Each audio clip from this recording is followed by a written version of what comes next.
Madame Tussauds always wanted to ensure that her waxworks and exhibitions were as true to life as possible, particularly those of murderers and their victims. In this video, you'll find out just how far she and her family were willing to go for this.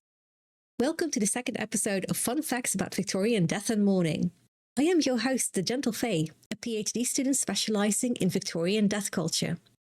And in this series, I am sharing some of the dark and macabre things I've learned along the way. For today's episode, we are diving into the dark history of Madame Tussauds' Chamber of Horrors. Madame Tussauds and her family arrived in England with her travelling waxwork exhibition in 1802. After touring for decades, they eventually set down roots in Baker Street, London in 1833. From the beginning, her travelling exhibition included a separate room that displayed the wax heads of notable men executed during the French Revolution, as well as a model of the guillotine. However, in the year 1820, Madame Tussauds expanded her collection to include waxworks of English criminals as well. The first being Arthur Thistlewood, a radical activist who was hanged for attempted murder of the cabinet. Not long after, a bust of William Corder, who you may remember from our previous episode as the perpetrator of the Red Barn murder, was added in 1828. Many more were to follow. The Tussauds frequently used death masks to ensure a good likening. A death mask is a plaster cast that was made of the dead person's face after death, which were either kept to commemorate them or were used by the well-to-do to commission busts or statues of the deceased, or, in the case of Madame Tussauds, to help her make wax statues.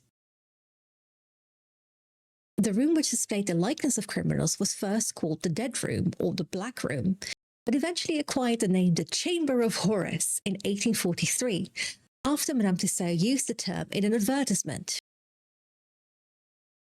Madame Tussauds went far in ensuring that the Chamber of Horrors provided peak entertainment for their visitors. Because next to obtaining plaster casts of the criminals after they were hung, she even sent employees to public executions in an attempt to purchase the clothing that the person was hung in, or to bribe the executioner for a piece of the rope they were hung with. According to Pamela Pilbeam, the Chamber of Horrors became so famous that some villains even donated their own clothes for the models before their execution. After Madame Tussauds' death in 1850, her sons took over and continued in her footsteps.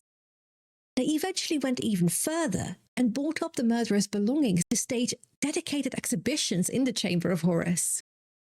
My favourite example of this is the exhibition around the Hampstead Tragedy in 1890. The exhibition was centred around Mary Eleanor Pearcey, who was hanged for the murder of Mrs. Hogg and her 18-month-old child. Mr. Hogg had been having an affair with Eleanor before he eventually married his wife Phoebe, and decided it was a splendid idea to introduce them to each other. Phoebe was under the impression that the two had become friends, as they met frequently, and Eleanor begged her to come and pay her a visit with the child. When she did, she wished she hadn't, as she was brutally murdered by Eleanor, who hit her on the head and then proceeded to slash her throat several times, with enough vigour to sever a windpipe and the spinal cord. Eleanor then killed the child, put both bodies in the pram Phoebe had used to transport her child, covered them up by a sheet, and went outside to dispose of them. As you can imagine, this murder created quite a stir. The trial was eagerly reported on by the press, and the rumour mill worked over hours. The Tussauds saw their chance. They proceeded to buy up all of Mrs. Pearcey's belongings, including clothing, furniture, etc., even before she had been sentenced, and were even able to convince Mr. Hogg to sell not just the pram that his murdered child and wife were transported in, but even the clothes they were when they were murdered. I have included an image here of the catalogue that Madame Tussauds published. As you can see, the murder scene was replicated to a T, and the entry ensures to mention that casts of the heads of Mrs. Hogg and her baby were taken from nature after death. In other words, they were based on death masks. The kitchen scene included the wax model of Eleanor, whilst the models of the Hoggs were placed on the ground floor gallery.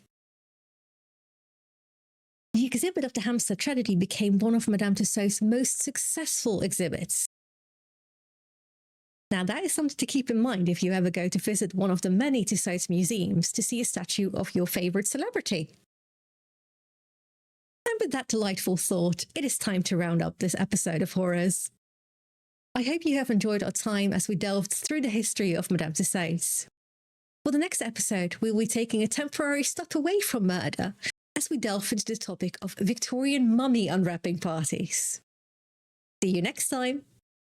And as always, stay cozy and spooky, my friends.